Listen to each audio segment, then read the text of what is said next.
Guys, welcome. We're talking about one of the most important things this year. And this video is probably going to be one of the most important things they review this year. We're talking about the Grammys. Bless Beyonce or else.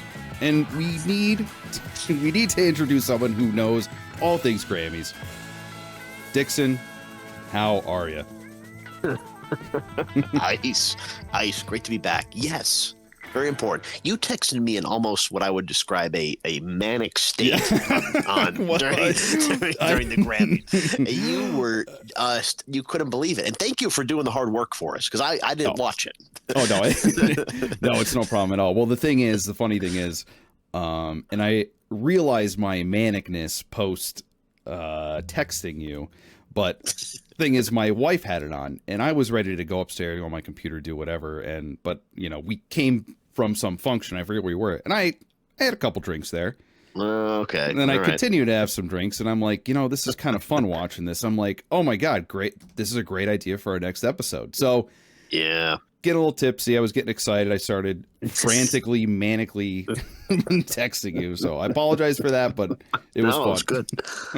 I'll tell you what, the things that you were sharing were surprising. We're definitely going to hit them today. Oh yeah. And you made a very good point. The point I wanted to talk about too in the beginning about our queen, our savior, Beyonce. Absolutely. But before we get into that, we of course, it's been a few weeks, but we do have a comment of the week with Ice and Dixon. Wow. Yes. So this is speaking of it, actually this is kind of related, so it all comes full circle. This is the video we did on Billboard's ranking of the greatest pop stars of the 21st century. And if you go back and listen to that video, you might be surprised that Beyonce claimed the top spot. And maybe there's a coincidence there. Maybe we're going to get into that here. But a person by the name of Rozig5014 commented and said, "You should really give BTS a try. I think you'll like them." And that's really nice. That's really helpful, actually. Yeah, definitely. I remember we were talking about that because we found out that they won. We had no idea who the heck they were, but we gave it a chance. We said, it's not our thing, but we're absolutely willing to try. So maybe we'll have to do that one of these days. Now to check out BTS, do a deep dive on BTS, and the majority of the comments on that video are BTS related. They have quite the number of stands on their side. I don't know if we picked up like the algorithm or something, and everyone's like just like, "Oh, you got to check this out. You got to check this out." So maybe we do. So maybe we do. So perhaps So hey, shout out to the BTS army. We'll report back.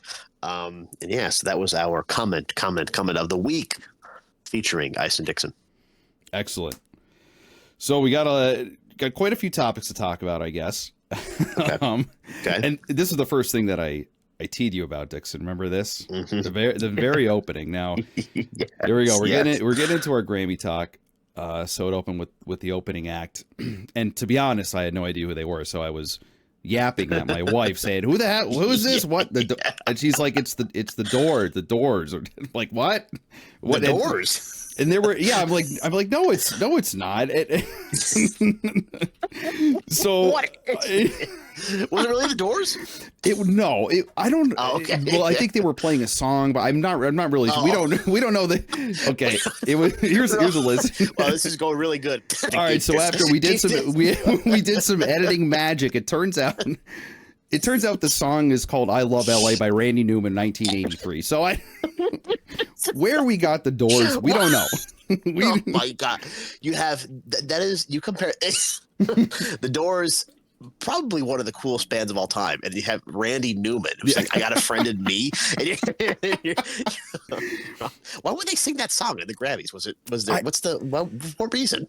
I think the whole reason is, Dixon, there was a big theme of all the fires that are going on over there. So that was the theme.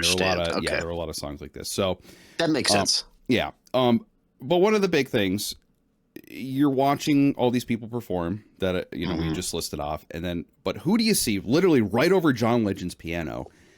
Okay. They had to have filmed it like this. The one person you see at the table sitting behind the piano is our queen, Taylor Swift. Of course. Yes. By coincidence, I'm sure. Yes, by coincidence. I'm sure they did that. And Dixon, do you think they're just like the producer, like, okay, we have to put Taylor here and that they have to, right? You know, you have to. You know, the Super Bowl is quickly approaching, and you have to wonder if all of these stunts are not on purpose in reality. You know, separate Taylor Swift from the NFL and the Chiefs. The Chiefs have something going on. Yeah. Regarding to their officiating and what they're doing and the dynasty they're quote building. You have Taylor Swift involved in the NFL. People who have no idea what football is even about are going to watch Super Bowl. That's guaranteed. It's like a award show, if you will. You capitalize on that Taylor Swift component. And then you have the other thing here too, the Grammys. You got to create interest. You got to do your thing. And it just so happens there she is. That's a question that you're definitely right for asking. Yeah, there was a lot of shots at her, a lot of focus on her, which, you know, it has to just be getting people into view. I think it's like, oh, hey, Taylor Swift is on here. People are texting, oh, yeah, Taylor's on the Grammys. Oh, yeah, she's right there. Totally ignoring the opening song, I Love L.A., and it just, you know, just going to her. So, but so that was the opening act, and it was good. It was enjoyable. But then we had our girl, Sabrina. Oh, so Sabrina Carpenter came on. Yes. Oh. She had a fantastic showing.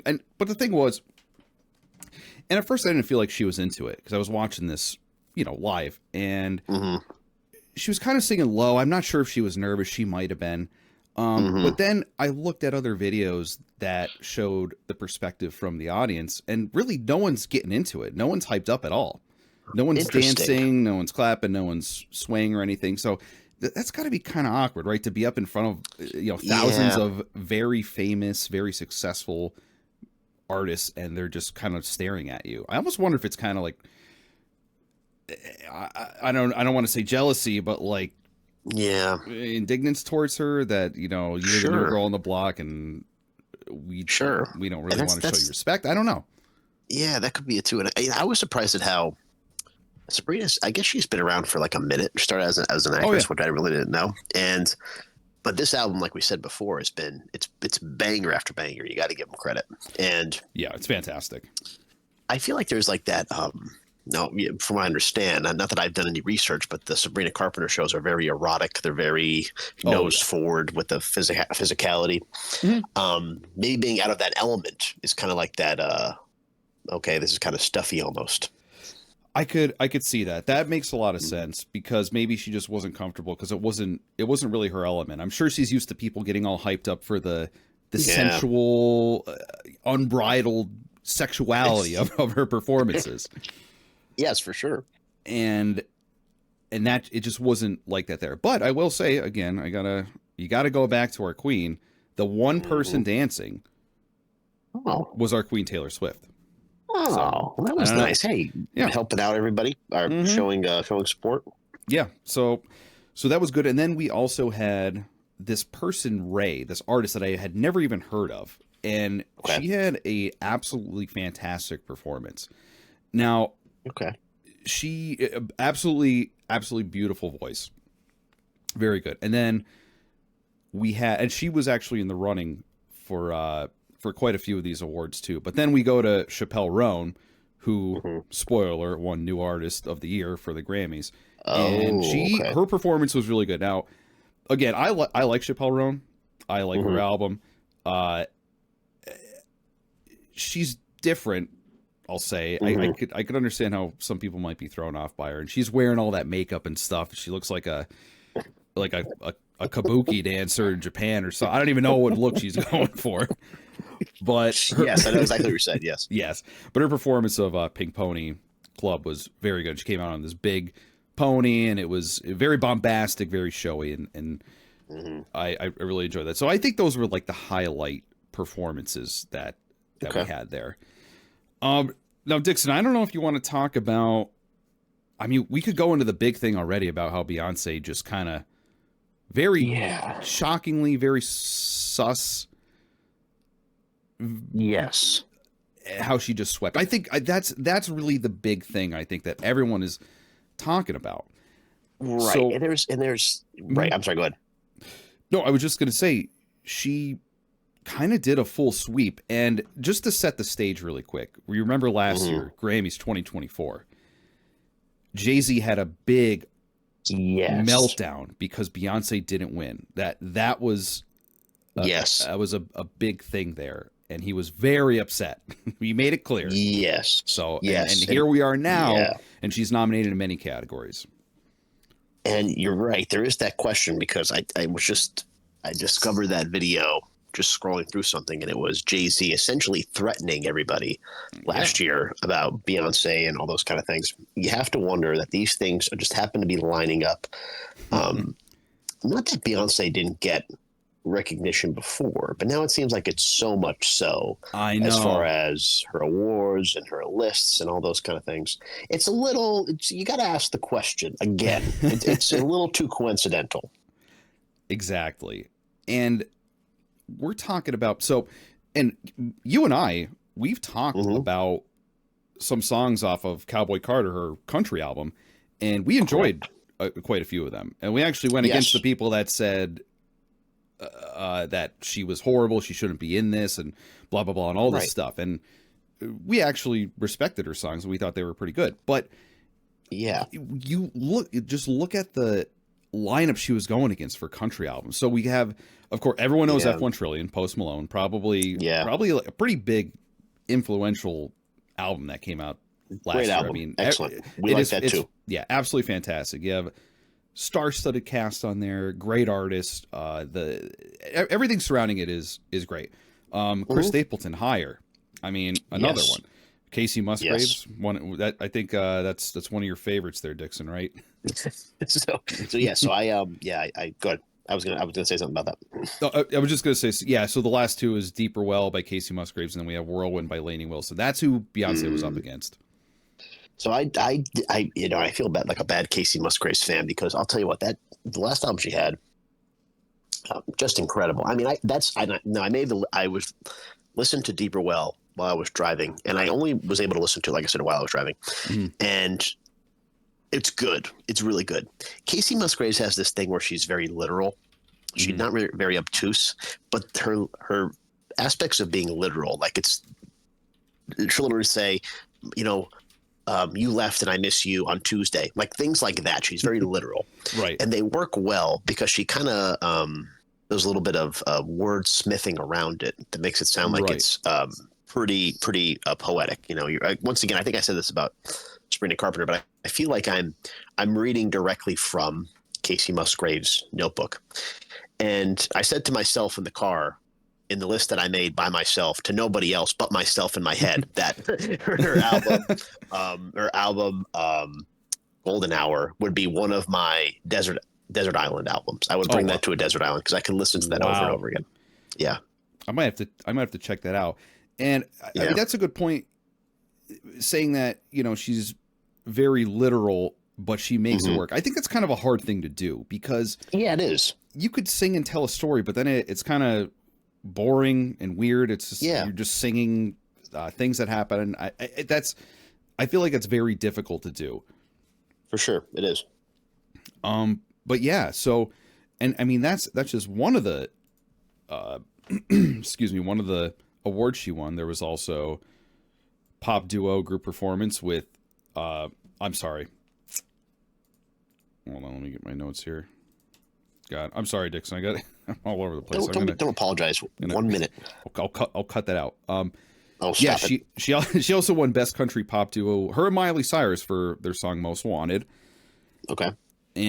But then here's the big one, and this is the one that we all kind of saw coming, because Jay-Z was so upset about this.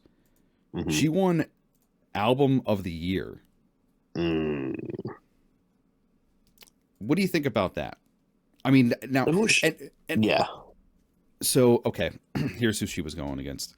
Yeah, I was going to say, who's she up against? New Blue Sun, it's Andre 3000. I hadn't really heard too much of that. I didn't even know it was a thing.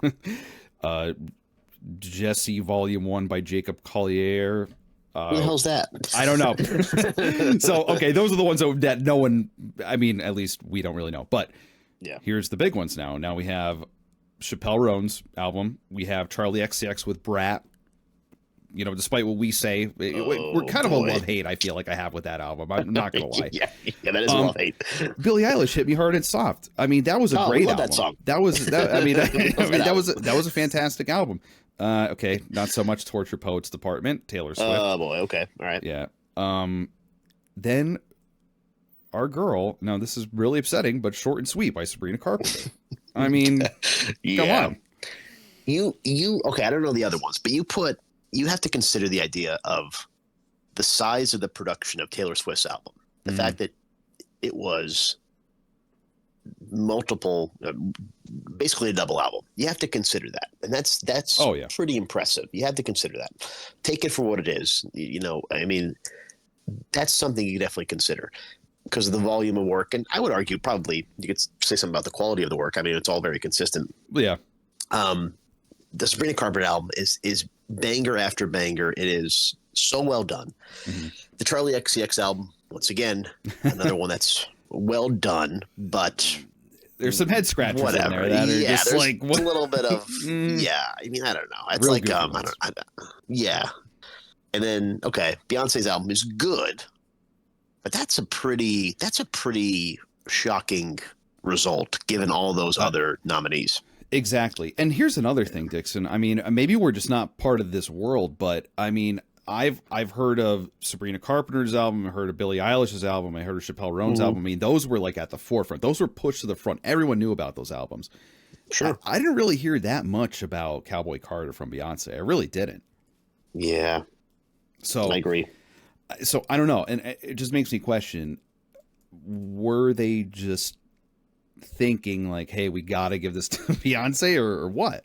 Yeah, you have to really wonder. You really have to wonder. I mean, that's pretty shocking. It is, considering the mountain of work she's against.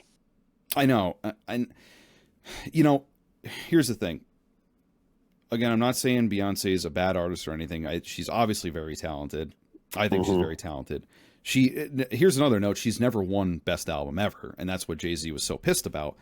But interesting. Yeah, and so here we are, and then you're going up against like this huge, you know, really powerful albums, especially very influential in 2024. But she just so happens to win. It doesn't really make too much sense to me. I would have to agree with you. I country album, okay, maybe. Sure, you know, okay, maybe. We could, But album of the year, man, that's a pretty. I mean, what about all the other albums she had? I mean, Lemonade was a fantastic album. I know. Yeah, I know. Like, that's shocking. I don't know. Like, I'm just speechless, I guess. Yeah. So yeah, that was a big thing, and you know, overall, I think there was definitely some influence by whatever strings Beyonce and Jay-Z could pull. You know, I've said in the past, they're both trouble. Said it in the past many times. And I think they influenced it in some way. We don't know how. We don't have any proof of this. We have nothing to go by, but we have a feeling. Yes, there is for sure. That seems a little too coincidental, like we said before.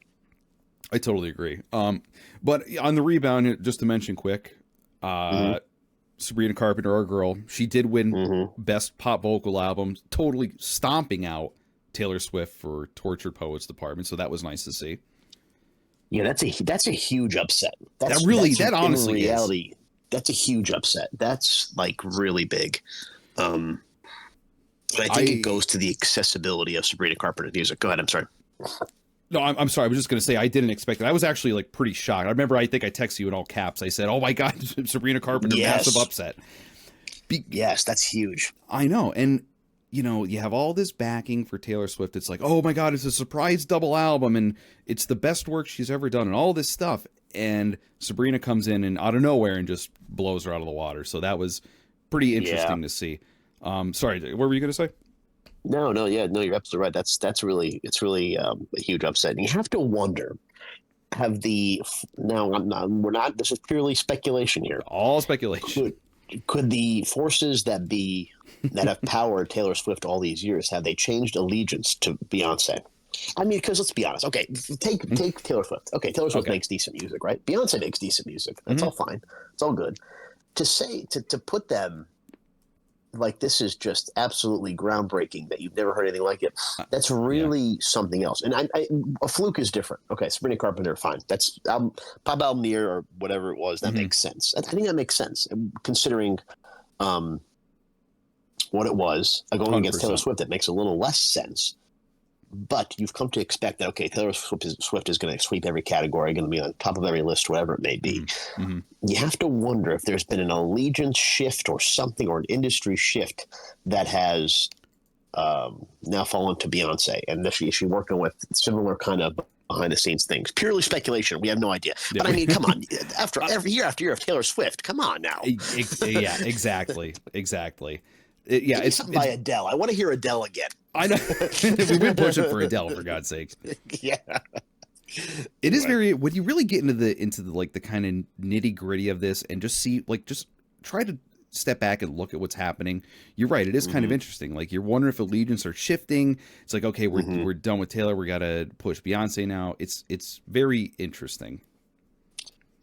Yes, for sure. And so Sabrina also, she got 2 Grammys, and she also won Pop Solar Performance for one of our favorite songs. I think we mentioned it in our Songs of the Year, Espresso. Sabrina Carpenter won. That was, and you know what's really funny, Dixon? Guess what other song was up there for Pop Solar Performance? Let's hear it. Apple. Oh, man. You know what? I could see that. How about that? That is. Once again, we have a love-hate relationship with that. Yes, we do. Yeah. We currently have a episode in the banks for everyone. You don't know it yet, but we did discuss Apple by Charlie XCX, and you'll be shocked at what we have to say about it. Yes, completely shocked. So just the last thing I have here, and this was kind of a big one, pretty interesting. And I don't know what people have against Drake now. Okay, I think you know what I'm going to talk about, Dixon. But yeah, there's something against Drake. Our boy Kendrick Lamar won for his song "Not Like Us," and the interesting thing is, when he won and he went up to the stage, the entire audience erupted and was, because they were playing the song in the background as he was walking up to the stage, and they were screaming the lyrics.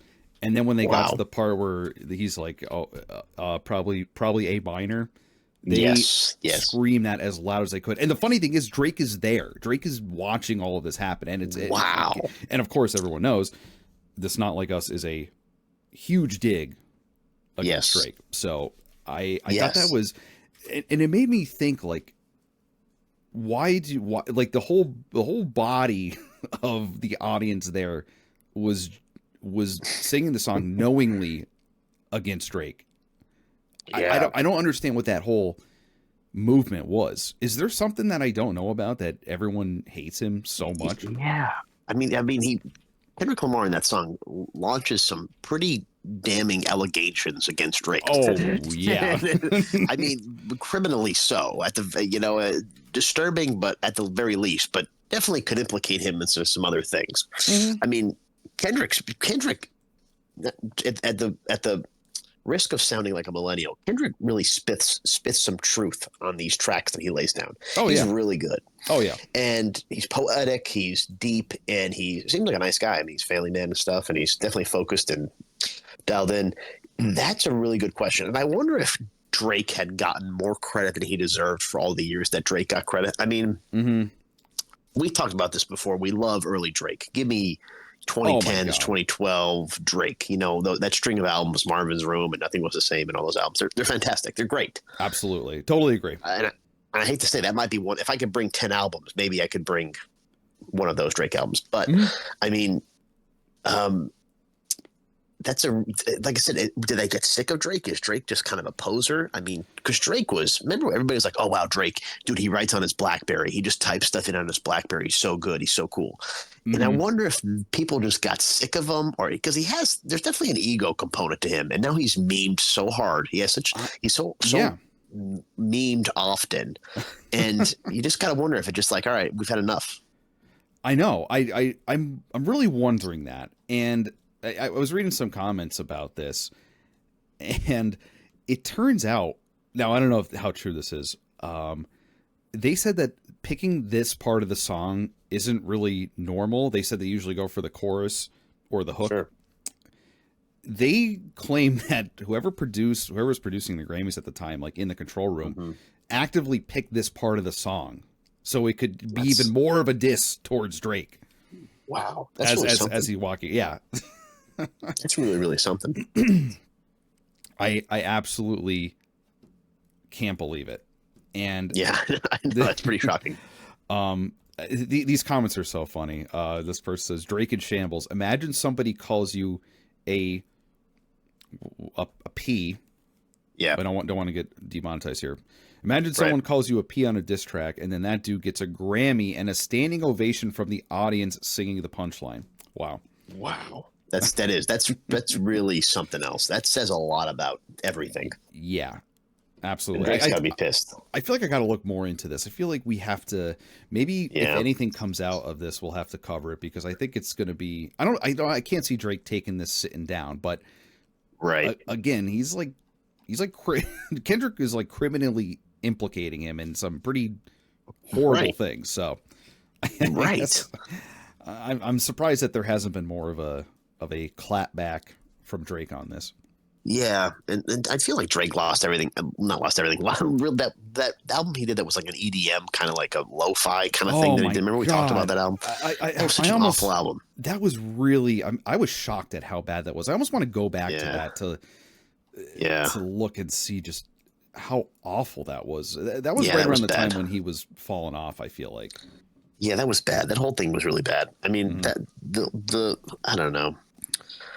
I mean, it's like I said. Is it just have the winds shifted? Are we heading in a different direction? And now we're leaving behind people like Drake and Taylor Swift. And now I don't think that Beyonce is a good substitute. I don't think this is a good idea, because Beyonce, from what I can tell, is just inciting fear. All it is fear tactics. I mean, okay. I know. I hate to say it. I really don't. I don't trust that Beyonce. I really don't. No, you've always said it. Jay-Z and Beyonce, you don't trust them. And my fiance has said the same thing for years. You know, there's something about that Jay-Z and Beyonce. They don't seem like they're trustworthy. See, there you go. Imagine this, Dixon. You're in the music industry, and then you're in like a studio or something, and then, you know, maybe your agent comes up and says, "Hey, Dixon, Beyonce and Jay-Z are here. They want to meet with you privately in that room over there." I would be shit my pants. I feel like they're about to like threaten my family or something. Yes, and that just seems like the power that they have, and perhaps the power that Taylor wielded could be passed on to Beyonce. Was Taylor Swift running a fear regime this whole time? We're not aware of it. I mean, there's questions to be asked here, because there's no way that Taylor Swift loses to Beyonce. And this is twice. I know it. There's something. Maybe the winds are changing. It would be quite the shifting tide if next year we don't even hear about Taylor Swift. That would be very interesting.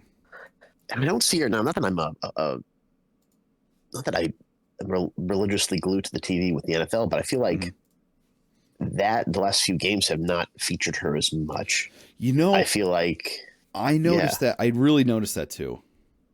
And are we in, like you were saying about the framing of Taylor behind John Legend? Is there we got to like at least play nice, you know what I mean, and feature her that kind of way? I mean, this is what we're talking about is complete nonsense in reality. But, I'm saying, but it's the truth though. You have to ask the question, because this fear regime that Beyonce has I guess probably has been running for years, and now just recently came to light. I'm not saying that either Taylor Swift or Beyonce aren't in the same realm as far as their talent. I think they're both talented. I think they both deserve what they get as far as their awards. But I mean, come on, the string that Taylor was on, and now the string that Beyonce is on. This is questions that are worthy. I know, and that's why I was saying it's almost more fun to just see like imagine what's happening in the background, a little intricacies, and why did this person win, and you know, someone powerful complained last time, and now suddenly their wife is winning and beating out someone who is super like it's interesting to look at it in that way. All of the sudden, you're absolutely right. It's really something else. It is. But all of a sudden, here we are. and here we are. Yeah. So that was pretty much it. Oh, one more thing. Yeah. One last thing. You'll probably get a chuckle out of this. Billy Strings wins a Grammy for Best Bluegrass Album Live Volume 1. And I was very happy to see that. Wow. Yeah. We love Billy. Billy's good. Yeah. Billy Strings, he's a good guy. I wonder if the person that uploaded that original video of Billy Strings has made like $1 million, because he's just gotten so many subscribers. I don't think he's ever uploaded anything else other than Billy just playing in that basement with that guy standing next to him. What is it? Dust in a Baggie? The original cut of Dust in the Baggie. Yeah, here it is. 5 years ago. 35 million. Excuse me. 35 million views he has in this. That guy is so jacked next to him too. It's hilarious. I know. And the top comment, and Billy Strings brought it up on, I think, Theo Von's podcast. He's like, the top comment is, that guy standing there just like he's giving out side quests. That's hilarious. Oh, Billy Strings is on Theo Von? That's great. Yeah, it's pretty good. And he's really come a long way. I mean, gosh. He definitely has. I mean, I understand Blue String is not mainstream. It probably never will be. But if anyone is to make bluegrass more popular, it's definitely Billy Strings, because I think he has. There's something about it that's like a. I don't want to say it modernizes bluegrass. Yeah, I think you're right. But it brings it to a different level. And I think Billy Strings, he seems like a cool guy. He's very talented. Yeah, it's just fun to watch him play. It is fun for sure. No, that's good. So there you go, Billy. Congratulations. So yeah, yeah. You're welcome, Billy. We talked about you. Now you're getting a Grammy. You're welcome. Welcome, Billy. Thank you, Beyonce. Thank you for all you do. Yes, yeah, Beyonce. We love you. The protection money is in the mail. We swear it's coming. Please don't hurt us. Please don't hurt us. My gosh. Yeah. But yeah. Oh, we forgot to mention too. Maybe this isn't even worthwhile, but Kanye was invited to the Grammys. That's huge. I feel like. Again, Dixon, are the tides shifting? Are we taking these people back? It's like, okay, Taylor's out, bring Kanye back in. Yeah, and he had his wife Bianca with her barely clothed body. Oh yeah, she was. What's up with that? I've heard that Bianca Sensori is like a freak herself. A lot of people are saying like, oh, Kanye is abusing her and blah blah blah and all this stuff, but.